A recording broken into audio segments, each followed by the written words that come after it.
The other interesting thing that I think sometimes boards and organizations struggle with is the inability or the unwillingness to raise the elephant in the room. And so, what are the big issues of the day that we simply must wrestle with? And Tim, I was listening to one of your podcasts where you're talking about the Koinonia project that's coming up in Las Vegas in January, right? And so that's a great example of, yes, let's get this on the table and let's wrestle with it, because if we don't, we're going to cease to exist because we're simply not going to have enough pastors. And so what are the specific elephants in the room? I had a board tell me one time, we don't have any elephants, but we have a lot of mini elephants. And so let's wrestle with the mini elephants before they become elephants. This is Lead Time. Welcome, Lead Time. Tim Ahlman here with Jack Kalleberg. Pray the love, joy, light of Christ is yours today. Jack, how you doing, man? It's been a minute. I'm doing well, man. I'm doing well. Yeah. Yes, we've talked about this on our show a few times. My ongoing battle with allergies. I go to conferences and people ask me about my allergies. I had a really great appointment with one of my doctors last week where they said I've had a 20% improvement in my lung capacity because the immune treatment that I've been getting for that. So It's been something I've been thankful for. Yeah. You start lifting and stuff, man. You go lung capacity, you just get jacked again. That's right. Does Jack want to get jacked again? Back in the day, if you look at pictures of Jack back in the day, Jack in the military, we can bring it back, Jack. Back in the day. Let's keep lifting. We're not as young as we once were, but we can still get after Tim, it. I served all those years in the military. I wanted to put my uniform on and it shrunk. I don't know what the heck is. Exactly. Life is good. And we pray the conversation today gives you a lot of joy, a lot of insight. I'm so pumped for our guest today. Dr. Kurt M. Senske is in the house. He's the founder and principal of CEO Board Services. We're going to be talking a lot today about board governance. Don't stop listening. It's more important than you can possibly imagine. He leads a consulting firm that specializes in working with mission-oriented organizational leaders and boards around issues of governance, strategy, organizational structure, succession planning, coaching, mergers, and acquisitions. He's a sought-after speaker, consultant, teacher, and writer. For 23 years, Dr. Senske served as Chief Executive Officer at Upbring, a formerly Lutheran Social Services of the South, easy to say, a multifaceted, multi-state social service agency with an annual operating budget, listen to this, of over $100 million and 1,000 employees. So much was learned there, I'm sure. At Upbring, Dr. Senske has been responsible for more than quadrupling the size of the agency and steering the once troubled agency back to financial strength. During his tenure, the organization eliminated an indebtedness. Oh, man, I wish I could do this. An indebtedness of $60 million and currently enjoys an endowment of over $40 million. I got a lot to learn, man. Dr. Senske completed his undergraduate work at Concordia University, Texas, and Valparaiso University in Indiana, majoring in accounting with a bachelor in science, degree in business admin. He holds a Juris Doctor degree from the University of Illinois College of Law. Man, how many? A Master of Arts degree in International Relations from Schiller International University in Paris, France, and a PhD in government from the University of Texas at Austin. Wow. Prior to his work at Upbring, Dr. Senske served as assistant to the president at Concordia University, Texas. He also practiced law in Chicago, Illinois, with several law firms, including the firm of Hinshaw and Culbertson. In addition, he served as a senior staff member and policy advisor for government leaders at the local, state, and national levels for both the Republican and Democratic parties. I have so many questions. Dr. Senske's extensive board service includes having a chair of the board of directors at Thrivent Financial. If you haven't heard of Thrivent, where you been? It's a Fortune 500 financial services organization, and he currently serves as the chair of Lutheran Hour Ministries. Prior board service includes the board of directors, yes, of our beloved synod, the Lutheran Church Missouri Synod, chair of LCMS World Relief, Human Care, and Lutheran Services in America. He is the author of 5 books. I think your most recent one, The CEO and the Board, The Art of Nonprofit Governance as a Competitive Advantage. He also wrote Wine and the Word, which we have a Wine and the Word ministry that takes place here. Ed Lamb has been blessed by that work. Savor and Serve, The Calling, and Live a Life of Significance.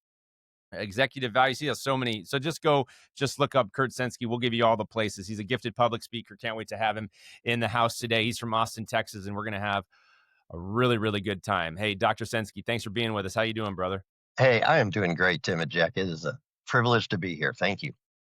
Well, you are a lifelong learner, man. I applaud that. I got done with my doctorate about, 4 years ago, and I'm like, wow, that was a lot. So I'm thinking of what's the ongoing learning. Leaders are learners, and so you model for me a man that keeps getting after it and keeps offering his gifts for the elevation of the body of Christ. And today's all about governance. You've spent a lot of time talking and writing about governance. Why is the governance design and governance design implementation in a local congregation or an organization? Just make the case for why it's so important, Kurt. Yeah. So governance can either be a missional advantage or a missional disadvantage. And what also is fascinating to me about governance is everything flows out of governance. It's just not governance, right? It's leadership, it's strategic planning, it's long-term missional success. It's creating right organizational culture.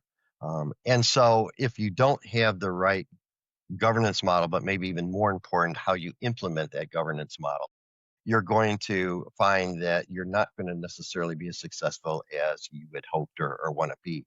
The other thing that I found fascinating, and when I was working on the research of this book right during and after COVID, is how dramatically the world has changed since COVID. Right. And this has had an impact on people's governance models. Right. So our fundraising model, if you're in the nonprofit or congregational space, went from 80-20, where 20% gave 80% of the donations, to almost 90-95. So only 5 or 10% are giving you most of your donations at this point. Right. We see people less willing to volunteer. We're seeing increased societal polarization. We're seeing, obviously AI technology. I was in Las Vegas the other day, and the top concern of parents at schools is security, safety. In Silicon Valley, it's number 3, right? We see inflation. We're seeing a lack of a qualified workforce. We see that here in the LCMS in terms of qualified pastors, right? And then also the complexity of operations. What used to be a fairly, not necessarily as complex of organizations to run, now is almost impossible for one person to know everything. And so governance matters more today than it ever. Couldn't agree more. Jack, any follow-up? No, I'm just reflecting on our own journey, Tim. I've been through now 3 different governance models for this ministry, and the way that we are governed has had a huge impact on what we've been able to do and sometimes not able to do, right? In terms of the speed and the transparency and the trust building that's going on, I would say that governance is right at the core at all of that. And I can remember a time in our organization when I was thinking about the strategic priorities of, if we're an ambitious ministry, what are the most important things to get our house in order? Right at the top was governance, right? Because I saw how powerful that was as a kind of a lever, right, on everything else being moved, right? When our governance changed to what it is right now, which is strict Carver policy governance, and we can get into some of those details as we go along, a whole new world opened up for us, and it was a challenge to get to that point. But man, the challenge was well worth it. It's interesting, I think, Kurt, that sometimes pastors and organizational leaders, they know it's wrong, but then they look at the cost of changing and all of the perceptions that are going to need to change, and I think a lot of times we're overly passive in the conversation, and then you get what you get and you throw a fit, probably, because you're like, it has to be better than this. So let's get into the details of what the primary forms of governance that you see in the LCMS, what are their strengths, what are their weaknesses, and even tell a story of how policy based and then policy governance. You'll hear a lot of that language out, especially in a lot of our medium to larger size churches. And I think there's still variance in how a lot of those models get implemented at the local level. So take us to school a little bit here, Dr. Senske. Yeah, you bet. David Peter, who you may know, is a professor at Concordia Seminary in St. Louis, right? He wrote a really good book a few years ago talking about congregational governance. And he talks about the 3 different types of governance models that are out there in LCMS congregations at this point. And one is the volunteer model. And you're primarily going to see that in smaller congregations where it really is all hands on deck. You may have one part-time secretary, you may even only have a part-time pastor, right, or a full-time pastor. And so those who are sitting around the board table are also the doers of the congregation, right? An example of that also would be the Lutheran Women's Missionary League. So I'm privileged to serve as a consultant with them, and that's an amazing group of, and it's an amazing organization, amazing group of women who, because of how they're structured, the women that sit around the board of directors table are also working 30, 40 hours a week as volunteers to run the organization. And so that's an example of the volunteer model. The your typical church council model is that, right? Yes, without many, if any, committees. Right. So it truly is one group of people sitting around the table pretty much doing everything, including mowing the lawn and taking care of the facilities, et cetera. Right. Right. So then you have the managing board, and the managing board would, and this is typically what most LCMS congregations have had in the past. So it's a church council. You could call it a board of directors, but it's typically called a church council. And then they have committees coming out of the church council, right? And so you may have a stewardship committee, you may have a school committee, you may have a worship committee. And that worked well for a while, especially among the mid-sized congregations. But we've seen a couple of issues with it. One is, so I was talking to an LCMS pastor the other day, and he literally has 11 different committees that come out of his church council. And he's spending all of his time going to these meetings, right? He has 2 committees over worship, and so those 2 are fighting. And he's being held accountable, but he has absolutely no authority, right? And so it's obviously not the right model for that congregation in this particular space. What we're finding in that is a couple of things. One is, with the lack of people willing to volunteer, it's been increasingly hard to find the right people to serve on all the committees. It's also, like I just mentioned, difficult to hold someone accountable when they don't have the authority. It's a many-headed monster. And it's also been really difficult on a number of pastors because they're spending their evenings going to all these different meetings, some of them not necessarily all that important. And it just was inefficient, and it didn't allow the congregations in many situations to drive the ministry forward. Now, in some congregations, it's still working great. It may be right for that particular congregation. For other congregations, larger congregations, but even I'm seeing some of the newer and smaller congregations that are coming into the synod, they're increasingly moving to what we just talked about in terms of policy-based governance, right? So some people, historically, there's a guy named John Carver, and he created the Carver model, which is what Christ Greenfield uses. And that's a very pure governance model approach where you have ends, you have means, and a lot of clarity within written policies about what the staff is responsible for and what the board of directors are responsible for. And then there's all sorts of other forms of policy-based governance that is not necessarily as pure as the Carver model, but it's basically the pastor and his team are responsible for the day-to-day operations. The board of directors, along with the leadership team, is responsible for setting the mission and vision of the organization or the congregation. To ensure that there's long-term missional success, so there's clarity of mission, and that there's oversight in terms of the fiduciary responsibilities that boards have to do. So those are the 3 primary structures. I would probably add one more. So I belong to a very small mission-based congregation. It's a fairly new congregation here in Texas called Axe Lakeway, and we have a pastor who's a very strong leader, but he also likes to have consultation. And so we put together a management team. They put together a management team where the 4 or 5 of them sit around the table and talk about the issues that's facing, and collectively then they make decisions that make the most sense for that congregation going forward. You also obviously have a pastoral care team, and you have other things within the process. But it's similar in some ways to startup companies, high technology companies, where you have a number of experts sitting around the table, and it's small enough and young enough where you can basically talk together, come up with the issues, or talk about the issues, and then come up with the right solution. So there's some variance to all of this. I would probably put that more in the policy-based governance camp than anywhere else.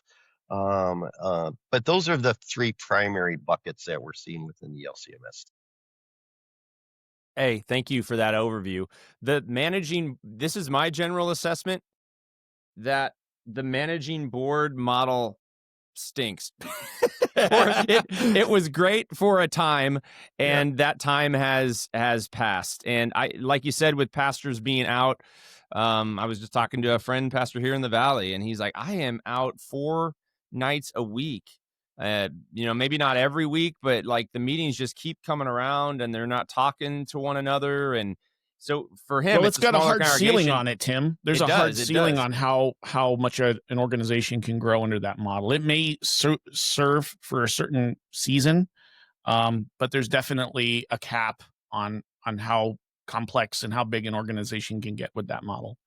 And Tim, I'll just add to this, like, this was a big thing I walked through. We had a school board, right? And our school board was setting tuition rates, and the school board was all elected parents from our school. So imagine how hard it is to get parents to vote to increase their own tuition rates that they have to pay.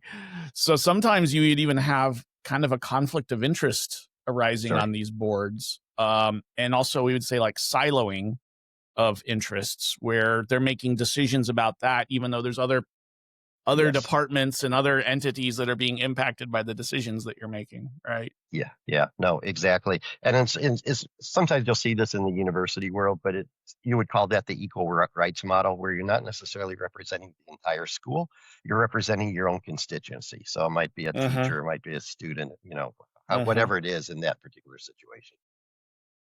Hey, I see some overlap between the volunteer model and the management team model, with a slight shift toward bringing developers, strategic minds onto the management team. I think there's a lot of viability for a smaller, whether it's a startup or a church looking to just move from 50 to 100 people, just getting the 3 to 4, and hopefully the pastor would have some. It's hard to shift this model. It's 100% hard, because then the pastor, it looks like he's playing favorites or something like that. So this is easier in a startup congregation than it is to shift an older congregation, more established with all the committees. But if he had enough corporate trust, he could, maybe you use an assessment toward this end to find who really likes to get down into design and strategy, because not everybody does who are on these committees. A lot of them just say, hey, I want to serve as a volunteer team. I want to be on the spiritual care team. Just tell me what to do.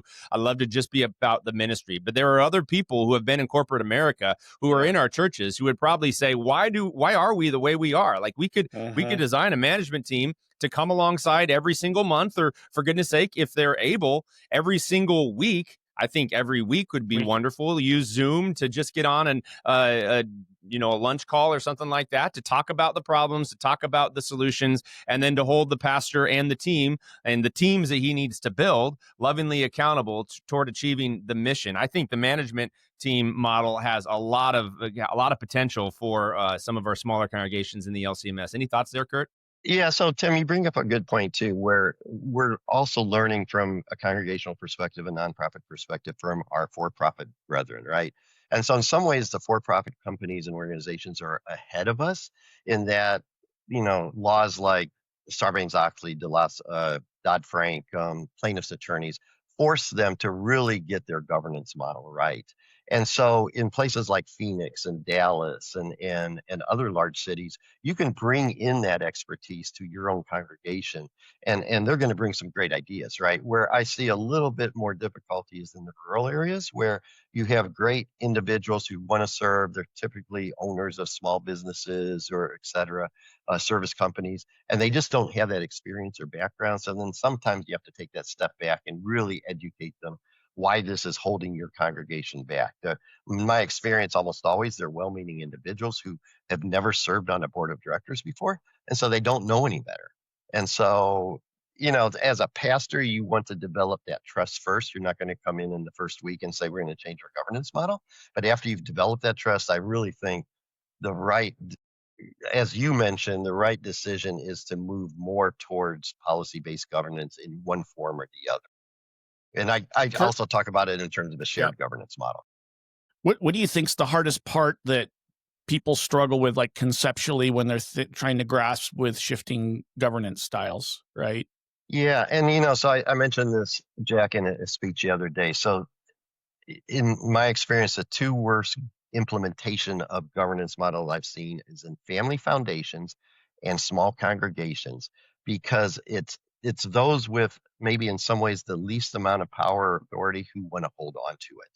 And so it's educating people that we're doing this for the greater good, and it's getting beyond our own, you know, reasons why we want to keep Agenda. it the way it is, our own agenda. Yes, exactly. To move beyond that. And so it's going to take as a pastor, if I were a pastor and a leader, what I would do is find those 3 or 4 people that would support me, and then create those coalitions to help drive that change in the process, because you're never probably going to get 100%.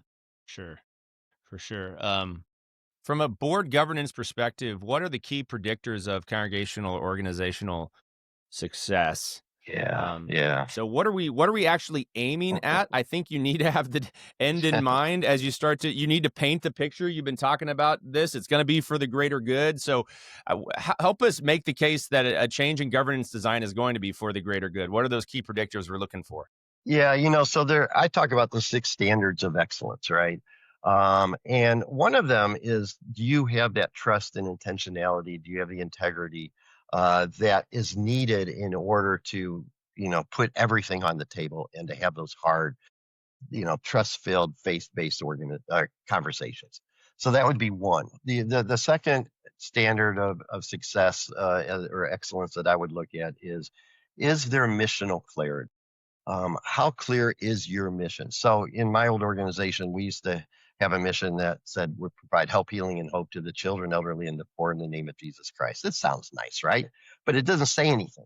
And so one day we actually, in long story short, decided, all right, this is where we can make an impact in our community, in our states. And it was to break the cycle of child abuse. So figuring out what we needed to do in order to bring everybody along from a research, from an advocacy, from a programmatic perspective.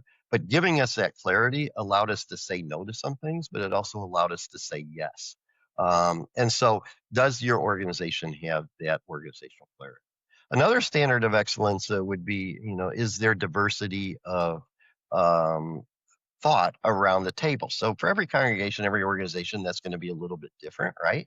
But I was talking to a pastor the other day, and when he got to his new congregation, he realized that everybody on the board of directors was a 3rd-generation family. And from his perspective, first generation families are probably going to have different needs than 3rd-generation families. And so one of the things that he suggested, and not everybody agreed with it, was let's open this up. Let's get female perspective. Let's get 1st-generation perspective. Let's get perspective of parents with children in their schools. The other is, how do you hold yourself accountable? What are the goals and skills that you're reaching for as a congregation, as an organization? It's a little bit different in congregations, right? But I'm a big believer, when you think about strategic planning, that at a minimum, what each congregation can do is, all right, what do we want to look like 5 years from now? What are the 2 or 3 big things we have to do in the next 2 to 3 years in order to accomplish that? And then what's that one thing we have to do this year in order to keep that momentum going? And so you have those metrics in place so that you can judge. And in this day and age, you're going to have to zig when you thought you were going to zag, just because the world's changing so dramatically. But if you don't have that, you don't know necessarily where you're going. And then maybe the last thing I would talk about is understanding that each congregation is unique, each organization is unique. And so it isn't a one size fits all. And to me, this is the exciting part. So each of us as leaders, as board members, can use our own, intelligence, our own creativity, our own understanding of our particular congregation or organization in order to create that right governance model that makes sense for us. There is no one size fits all. And so what makes the most sense for your situation in your particular point in time in history? Understanding also, and this is something maybe the LCMS needs to take a look at, that our organizations change as they enter different life cycles. And so, you have the birth, you have growth, you have, maintenance. And then if you don't reinvent yourself, you're probably going to go decline. And so then the question becomes, how do you reinvent yourself in order to remain relevant from a missional perspective? And as you go through that cycle, sometimes your governance needs are going to change as well. Probably every time you Yeah, go through that. right, right. Yeah. There's going to need to be a new season. Jack, I'm again going back to our story.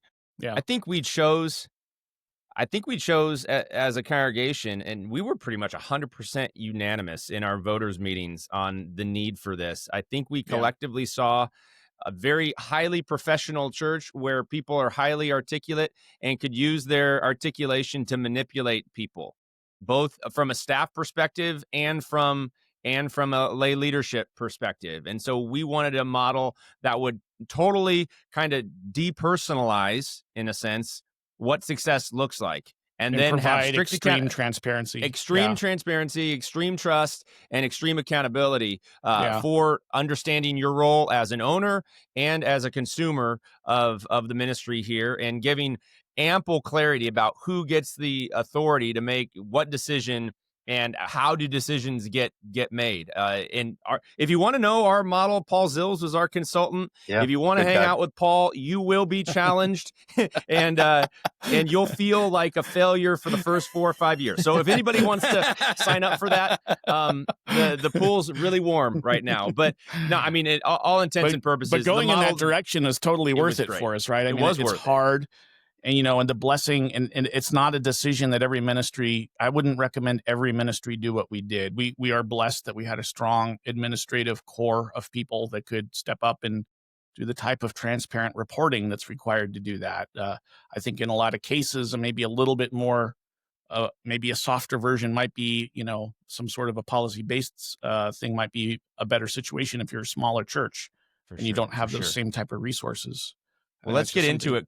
Yeah. 100%. Yeah, there's a lot to consider. And I think our next question here is going to take us in that direction. What are the top 2 or 3 indicators a congregation may need a governance redesign or tune-up? And I know you use this kind of plumbing metaphor. Take us to school on that question. How do you know if a governance tune-up or redesign is needed?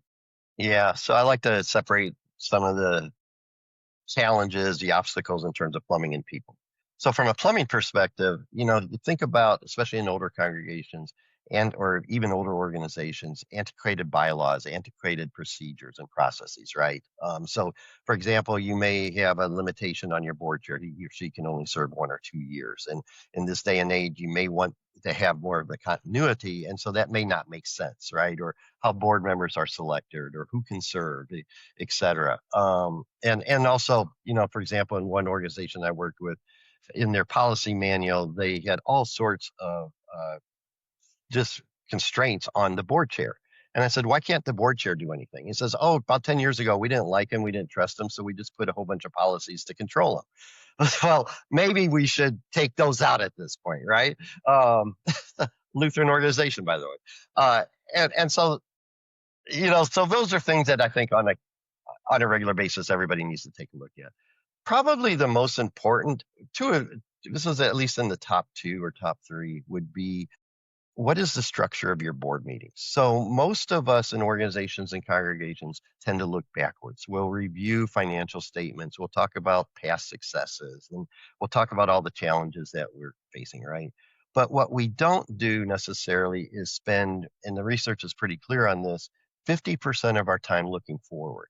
And so over a course of a year, do you spend 50% of your time either educating the board in terms of what are the changes going on in the external environment, or talking about strategy for the future of the congregation or the organization? And so, I was the chair of the Thrivent Foundation, charitable foundation.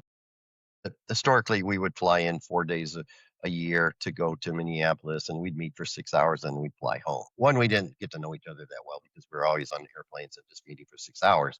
But 2, we were so busy doing the work of the foundation that we weren't able to look strategically ahead.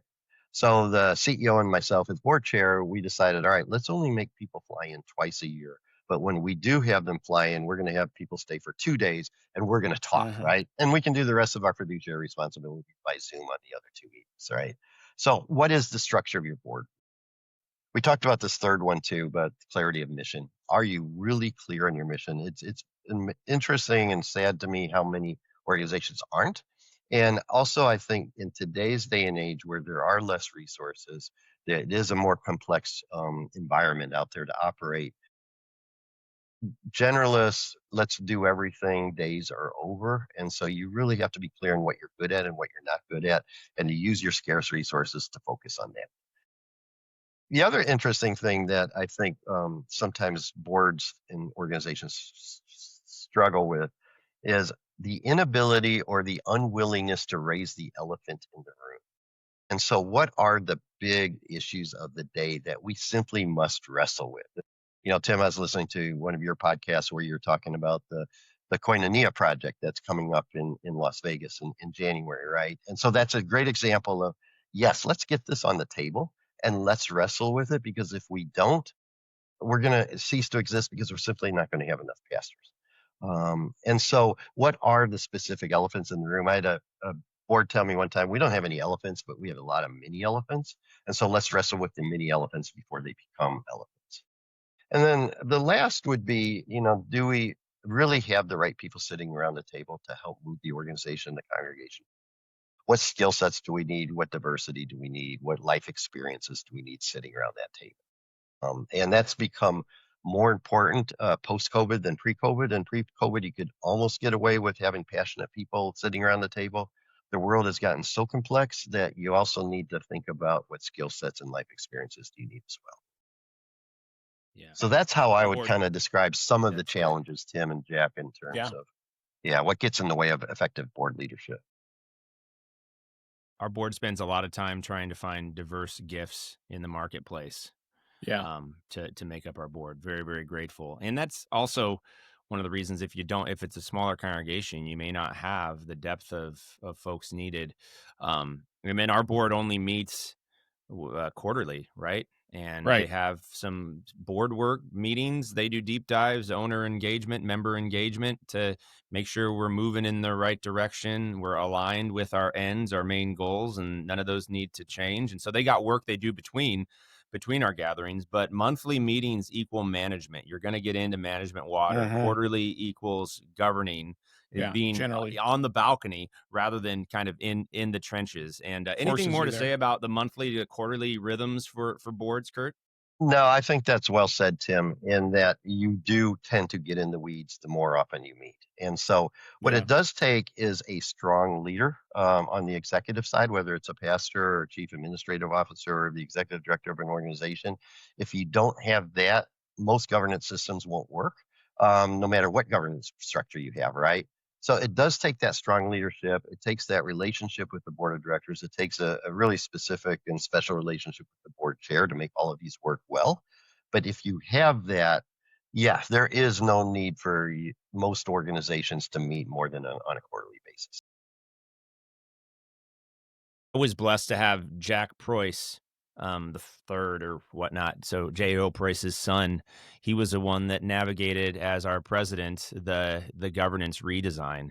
And what a gift. A pastor's son also has been outside of the local church and understood. I could speak to him very plainly about some of the struggles the former design was offering. And apart from that advocate and then the one who helps to implement the design, we're nowhere close to where we are today. So shout out to Jack Preuss. I want to go back to something you said just a little bit ago. I'm seeing a increasing trend in people not wanting to discuss hard things, the elephant or small mini elephants in the room. Why do you think that is, and what should we do about it to make difficult conversations more the norm rather than the extreme thing that we don't address it? It's too uncomfortable, and here's my take. It becomes a habit, and then people, based on their unique gifts, if the leader doesn't go first to talk about the hard thing, then it's probably not going to get discussed, and power struggles are going to ensue, and parking lot meetings are going to ensue, and it just becomes super, super toxic. So hunting not just the good stuff, but the hard stuff is something that should be a norm for every team, whether it's a ministry team or a governance team. Anything more to say there, Kurt, on why we're struggling around difficult conversations? In my experience, Tim, what I've seen is part of it's societal polarization. And so, we talked to two different pastors, and one got criticized for talking about Charlie Kirk after his murder. The other got criticized for not talking about Charlie Kirk in his sermon after the murder, right? And so, and then also when we bring up hard conversations or discussions, maybe about the pastoral shortage, you're going to get talked about in social media too. And for some people, that's not necessarily a fun thing to have happen. I'm a big believer that I'm going to take all criticism seriously, but I'm never going to take it personally, right? Because you can always learn from criticism, but you don't need to, in this day and age, it's silly to take it personally. And so there's all sorts of reasons why you don't want to bring up that elephant in the room. But I think in order to be a true leader, you have to. And you have to wrestle with it with honesty and integrity, and maybe more important, to bring everybody with different viewpoints into the room, so that at the end of the day, you can learn from each other and maybe make a better decision than you had coming into the room. And that's one area where we maybe historically as a Synod haven't been. We're gonna get there. Here's what I've found on the other side of the difficult conversation is growth individually and growth collectively. So why wouldn't we want to engage whatever the struggle is? In this world, you will have suffering. Take heart, I've overcome the world. Jesus engaged all of the stuff. He had no problem talking. He knew what was in man, and he didn't entrust himself to him. His identity was firmly locked up as a son of the Father, and so he entered into all sorts of stuff. He challenged reasonably. He challenged well. I mean, the kind of seminal story for me in the life of Jesus is the way he interacts with Peter, calling his declaration of faith the rock upon which the church will get built. And in the next sentence, when he says what's going to happen to him, I'm going to be crucified and on the third day rise again. Never to you, Lord. Get behind me, Satan. He calls Peter Satan, like a liar, a deceiver. It seems like almost in the same interaction. So yeah, I think leadership health has to flow from security in Christ. And realizing there's nothing that anybody could say to me that challenges me that's going to change the disposition of God toward us. And I think as Lutherans who are centered in our baptismal identity, we should be like the best at having difficult conversations filled with confession and absolution, for goodness sake. Any take on that, Jack? Yeah, I mean, you said, why wouldn't we embrace it? Because there's growth on the other end. Well, growth is scary. Change is scary.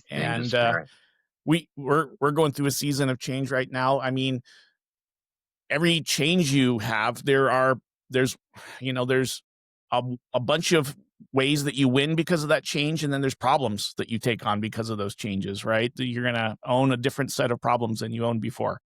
And so it's scary. And so it's kind of, in many ways, a test of faith for us. Where are we putting our trust and our hope and our peace as we enter into those conversations? What is the spirit that's driving us to enter into those change conversations? What is our passion for the mission that actually drives us to look at, why would we go a certain path versus another path, whether it's governance or, Tim, as you and I have like to talk about, pastoral formation process, right? Can we love certain things that are working well and lovingly challenge certain things that are not working well in a system, right? And still be secure in our identity in Christ and know that we love each other as we're challenging on these conversations. We're trying to change worship times, Kurt. we will be changing worship times. So pray for us. Yes, the Holy Spirit is good. A funny thing about communication, I'll get your take on this. Listening to an expert communicator and talking about communication theory and environments for communicating. Do you know that communicators, once you get beyond a room of like 20 or 30, communication is way easier? Do you know, they've done the science, do you know the size of a room of people, the amount of people in a room that is the most uncomfortable to lead? Any guesses on where communication is the most challenging? Any guesses on the size of that room? I would say 6 to 7. Yeah. I was going to guess 15. Between 8 and 12. Okay. Between 8 and 12. So how big are our boards normally? Right. 8 to 12. It's right in that. And you're having to think on your feet and things. So yeah, it's a one-on-one or one to many is way easier than being a senior leader trying to lead a board or an executive team of any sort. I thought that was fascinating. So this kind of leads to the next question on the role of the pastor. How does the role of the pastor evolve depending on governance design, Kurt?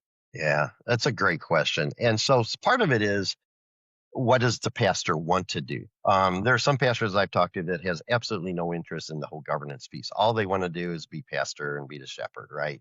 I think as you move up in terms of policy-based governance or shared governance, one of the necessities is that the pastor has to figure out how to be both the shepherd and, in quote, the CEO, because you're required and expected to lead the congregation, but you're also to be a shepherd, right? And so different congregations sometimes handle this in different ways. And in fact, I think if I know Christ Greenfield as well as I think I do, one of the things that he recently changed is that I think in the past maybe 7 people reported to Tim, which made him more of a CEO as opposed to a pastor. And now there's maybe 1 person reporting to Tim, right?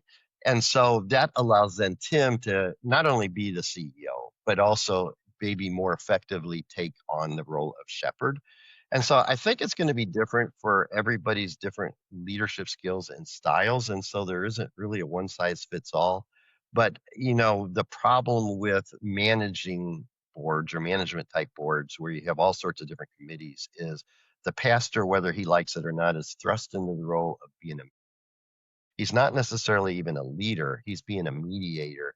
And you can't win when you have 6 or 7 competing boards and and they're all good people and they're all wanting the best thing for the congregation, but they're representing their school or their particular piece of the puzzle.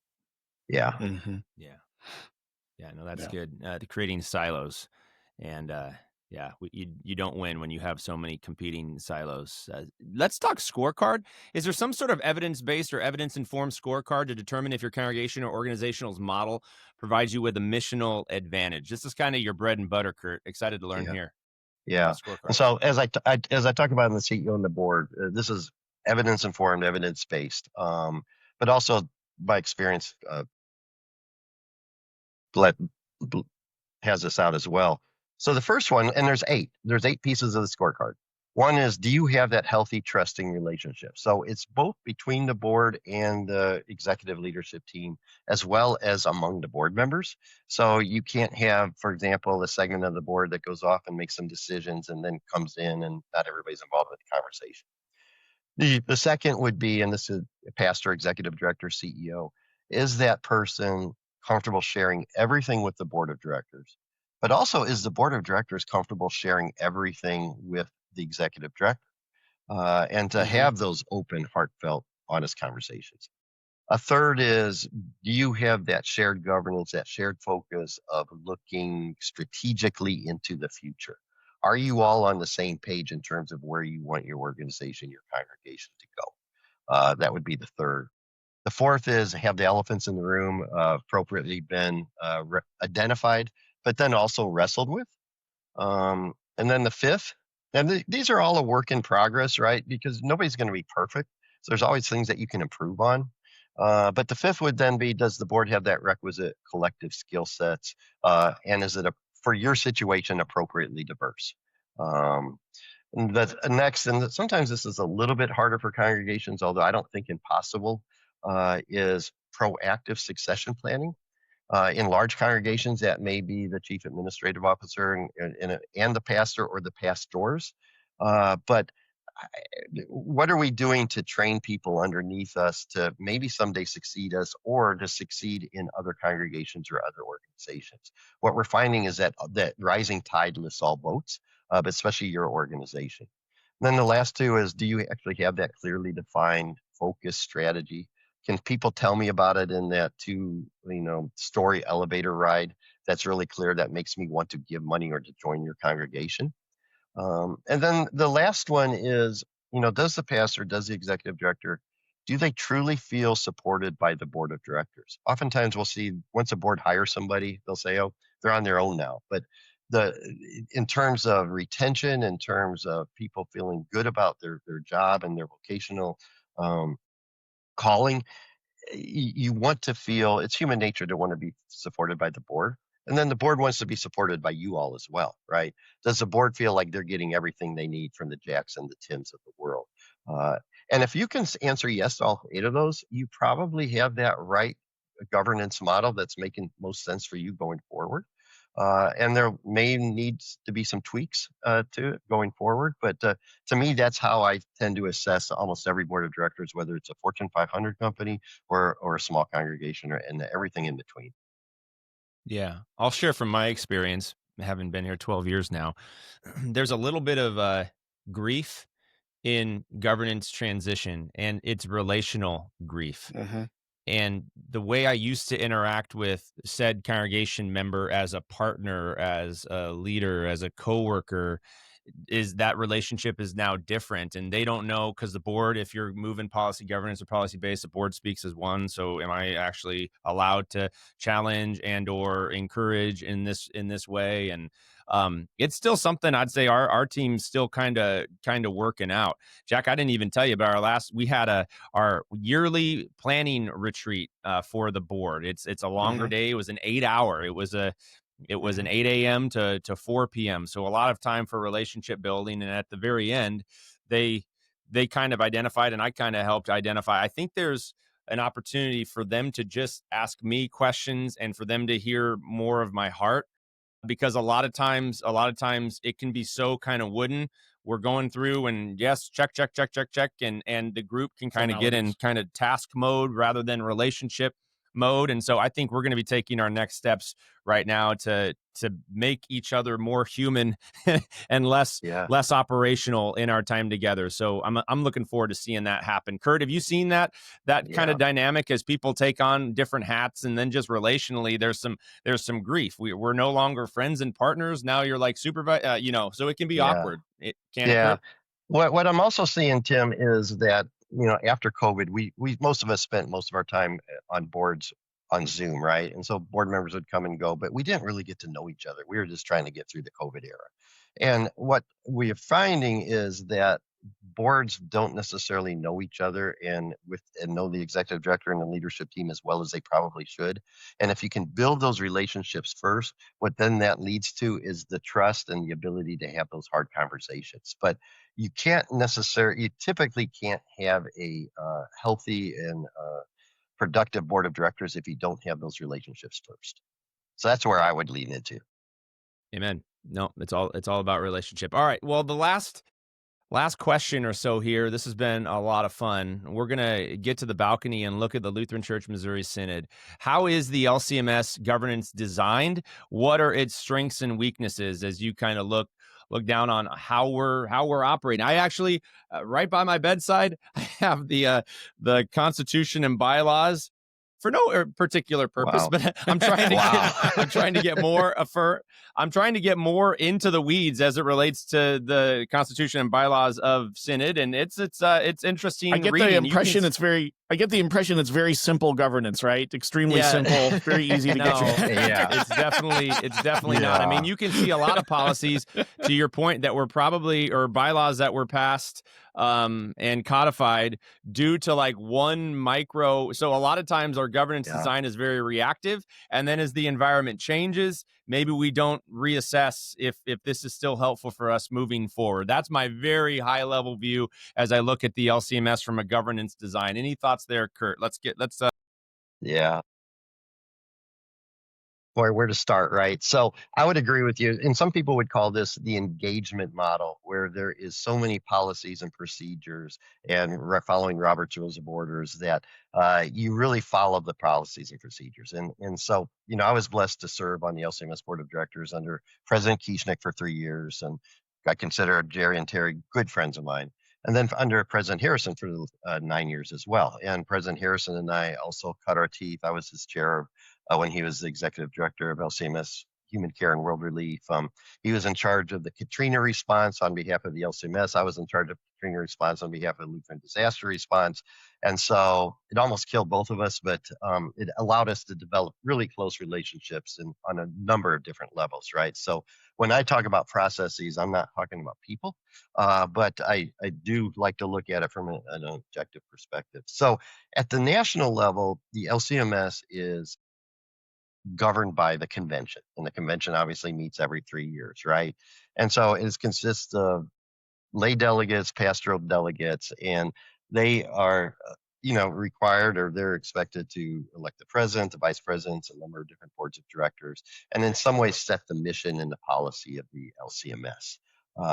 And so that happens every 3 years, right? And our model is interesting in that we have congregational autonomy, right? So the congregation is free to stay or leave. The congregation is free to sell its property or buy more property, the hire and fire the pastor.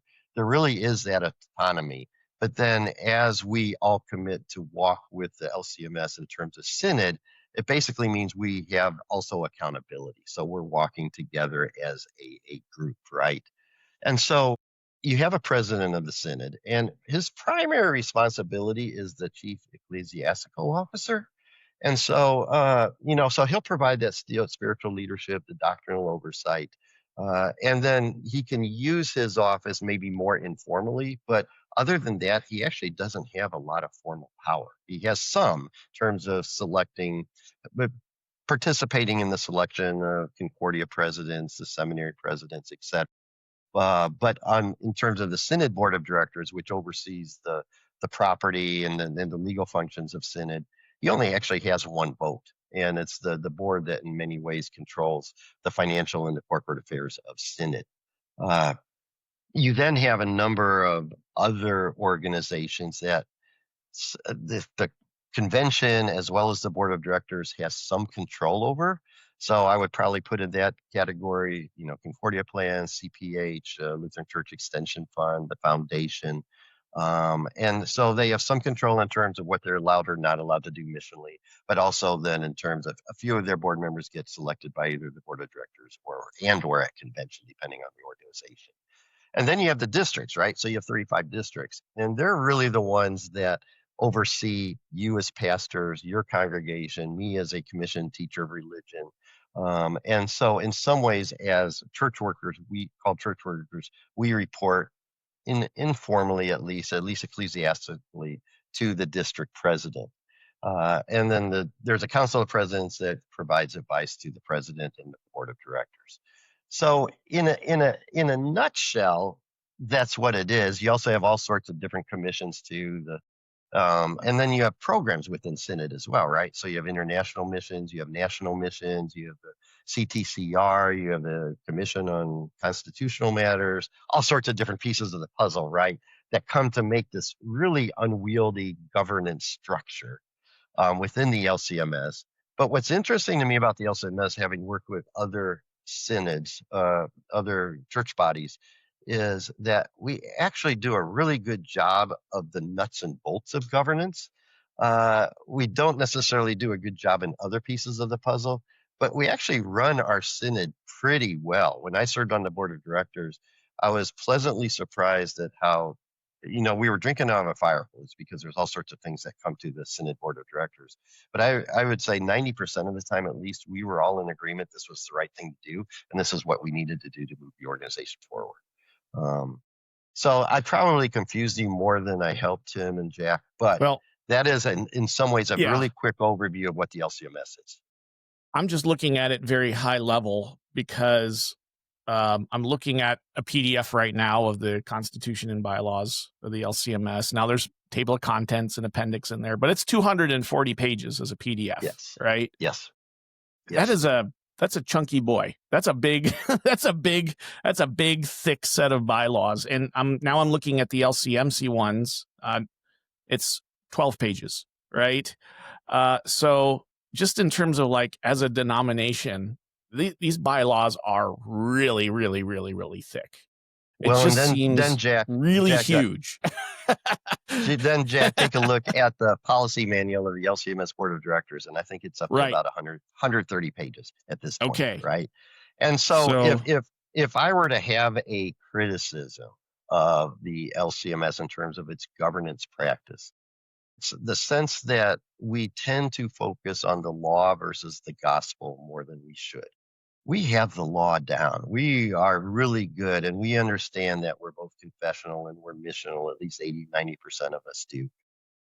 And so then the question becomes, can we, as our different roles within Synod, figure out how to help each other to accomplish the Synod's mission? And so, as an example, instead of slapping, for example, I'll just pick one, CPH or LCEF or the foundation on his hand because they may be gone beyond looking beyond their skis, right? How do we figure out the gospel side of, yes, let's figure out if you're on the CCM, if you're in the secretary's office, if you're in the president's office, if you're on the board of directors, working together so that we can strengthen LCEF so that they can further accomplish the mission of the Synod. And so to me, it's almost like, you've hired a lawyer. Sometimes lawyers will tell you that what you can't do, but a good lawyer is going to tell you what you can do legally. And we need to have maybe more of that gospel-oriented approach where we're not too worried about our different silos, but we're just all focused on the future of the organization, the future of our beloveds, if that makes sense. So It in does. general, you think that trust building and relationship building between the different entities of Synod could improve? So this is how I look at it, Tim. So the short answer is yes, always, right? And I think historically, in terms of my career with the LCMS, in terms of at the national level, which is now almost 30 years, we have tended to divide each other into whether you're a conservative or a moderate, or you have divine service or a church service. What I guess the hope that I see maybe, and it's going to take a few pieces of the puzzle to make this a reality, is that we're now using language such as missional and not theological, yes, confessional, missional and confessional. And from my perspective, that's something we can all agree on, or at least most of us can agree on. And so maybe similar to what's happened in the Republican and Democratic Party, where there are new constituencies that may get to be formed, where we can put aside our minor differences, and they really are in most of the cases minor differences, and to move forward. So here's one example. 20 years ago, I was writing a book and I was interviewing a Synod leader, and we were talking about the shortage of pastors. And he said, his quote was, "We don't have a shortage of pastors issue. We have a good place to work issue." And I found that fascinating, right? So the younger generation did not want to become pastors because they were watching how difficult it was for their fathers and others to be pastors, and they just didn't want any part of it. I would probably change that today. I think we have a better place to work, in part because of policy-based governance and other reasons. But to say we don't have a shortage of pastors issue, we have it's too hard to become a pastor issue. And so how do we fix that so that more people can join and become pastors? And I don't think it's going to hurt the larger congregations if we don't change this, because you all have the resources and the ability to mix and match in order to get your ministry done. Where it's really going to hurt is the small rural communities who just can't find pastors and can't afford to pay them what they probably deserve. And so that's where we're going to get hurt if we don't solve this issue. And that's why, one, I was excited to hear about what's happening in Las Vegas in January, but two, to see some of these conversations occurring. But, the one piece of the puzzle where I don't see this happening yet is that when big decisions are being made, not everybody is let into the room from all sorts of different perspectives. And in order for us to enhance our role, in order to move forward as a Synod, we need to have everybody at the table. I know there are people, I've heard this at board meetings, say that, well, if we do that, we're just going to have conflict. And so we want to have like-minded people around the table. Research is very clear that doesn't work. And so let's have those people, right? I'll get off my soapbox in a second, but the last piece of the puzzle that I would talk about based on my experience on the LCMS board is that, oftentimes we'll look, all right, should this person be serving on a different board of directors, and should we appoint them? And we look at what congregation they go to. And most lay people, for example, have no idea whether or not in the old days it was a moderate or a confessional or congregation. They just loved the LCMS and they wanted to serve their church body, right? And so one time I got so frustrated, I said, all right, 4 or 5 years ago, I was a member of St. Paul Lutheran Church in Austin, Texas. And if you would have seen that on my resume, you would have appointed me without even thinking. Now, because we moved, my family moved, and we wanted our daughter to attend Redeemer Lutheran Church in Austin, Texas, and it was closer to us. It was an incredible school. That's where we now make our church home. And I may have been considered suspect, as I haven't changed. My thought, my philosophy, my doctrine hasn't changed. I love St. Paul. I love Redeemer. I now love Acts Lakeway. And so some of the distinctions that we make, in my mind, are just plain silly. And we need to get beyond that. Yeah. And it just starts with trust and building relationships. It does. Yeah. So tribalism is definitely increased. Social media and the internet in general has amplified that it's easier to look in rather than talk with a brother around what they believe, teach, and practice, and why they make the decisions they do for the advancement of the gospel in their context. So contextual hospitality has declined. You mentioned pastoral shortage. It does impact us as a large church. I just have to, it doesn't maybe impact to the same degree, but it definitely does in terms of a multi-site approach to reach the 1,000 people coming into our county every single week. So there is some pain there for us as well. And I think as a large congregation, we've been labeled, I think, inappropriately by various people at different levels of leadership. And my goal, one of the very side goals of the ULC, is to have a place for ongoing conversation, difficult conversations. But then in my generation, to say the way you've characterized or caricatured a number of other large church pastors is not helpful for us in this generation. And myself, and I'll throw out some names, Micah Greiner in Chicago, as well as Jeff Clater, we're operating differently. We've seen some of the struggles relationally, maybe of the previous generation, and we would like to have more conversation. Praise be to God as it relates to pastoral formation. This is going to be out after this conversation takes place, so you'll probably have heard some updates. But President Gibson and myself are going to be meeting with the Pastoral Formation Committee, and that's one of my primary goals. Is I pray you have a desire to get to know the next generation of leaders in some of our large churches, and I think a lot of your caricatures of them and us are gonna be set aside. We're different, and it takes all kinds of churches to reach all kinds of people. So that's that. I before I get to the last, because I want to talk about the Blue Ribbon Task Force that goes back a little bit, because you would have been on the board when the Blue Ribbon Task Force came forward, and one of the struggles. And I get why we did it, but I still am like, the vote for pastor, every single congregation, regardless of size. If you're a constituted congregation, you get a vote for the president of synod. It wasn't always that way. Take us back about 15 years or so when this, if you can remember, why was that decision made? And do you still think it's helpful for us today? Talk about that. Not a controversial topic at all, Kurt. Yeah, let's go. Yeah, no. So I was involved in the fringes because I'm not sure I was led into the inner sanctum in all of the conversations, right? Sure. And I would argue that, especially in this day and age when we have so many congregations at 50 members or less and dying, not necessarily irrelevant, but less impactful maybe than some of the larger congregations, that a fresh look needs to take place in terms of how do we elect our delegates and go to synod. I would also say it's bigger than that, though, too. That's a starting point. But then, when we go to conventions and we see all these different lists that these people talk about, who you should vote for, who you shouldn't vote for, instead of looking at what congregation or who they are, maybe we look at their skill sets and talk about who the best people are to put in each board of directors. And then also understand that maybe we don't have as much difference as we thought we did, and that we can all come together. And there is the fringes that we need to focus on that could potentially hurt our synod going forward, but it's not the 80% of us. And so it becomes part of the Koinonia project. I really appreciate what Herb Mueller did in the past to help with that. That has kind of died out since he passed away.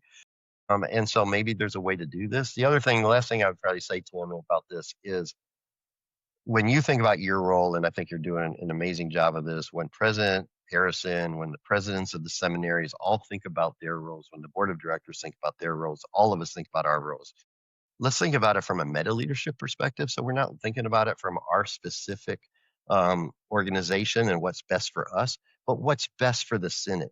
And that's, to me, a true sign of a great leader who can go beyond that and say, all right, we've got a pastor problem. Yeah, maybe we think our seminary is the best, but what are other ways we can do to solve this? And we need everybody at the table to wrestle with this. And so thank you for your willingness to be out front on this. Yeah, for sure. It's been a joy to be with you, Kurt. You're a gift to the body of Christ, and I just affirm the role that you're playing, continuing to play to advance healthy conversations around structure and governance design. It's definitely needed.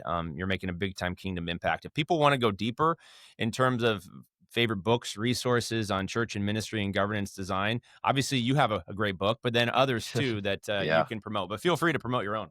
Well, David Peters' book for congregations, I think, is a good one, Mission and Ministry. I also like Bernard Bull's new book for Lutheran schools, Faith and Flourishing. It's strategic planning for Christian schools, and I think it's outstanding. What I like about my book is it gives boards common languages to use when they talk about their own governance model around the table, and I think that's helpful to do. So, the CEO and the board is also helpful.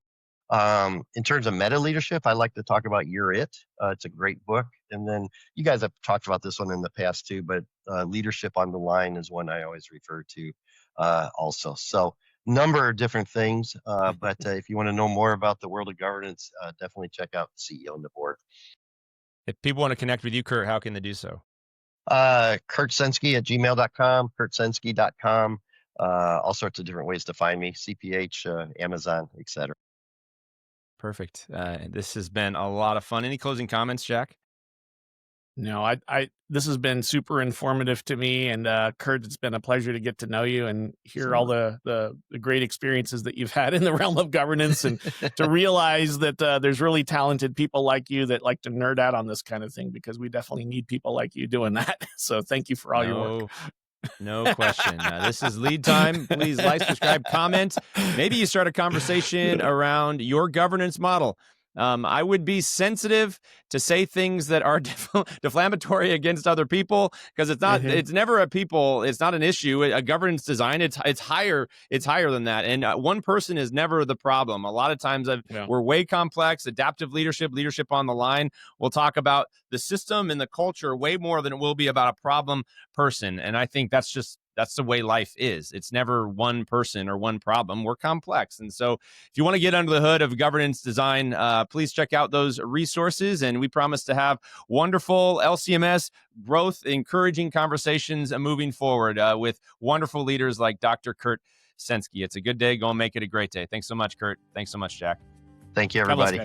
God bless. You've been listening to Lead Time, a podcast of the Unite Leadership Collective. The ULC's mission is to collaborate with the local church to discover, develop, and deploy leaders through biblical Lutheran doctrine and innovative methods. To partner with us in this gospel message, subscribe to our channel, then go to theuniteleadership.org to create your free login for exclusive material and resources, and then to explore ways in which you can sponsor an episode. Thanks for listening, and stay tuned for next week's episode.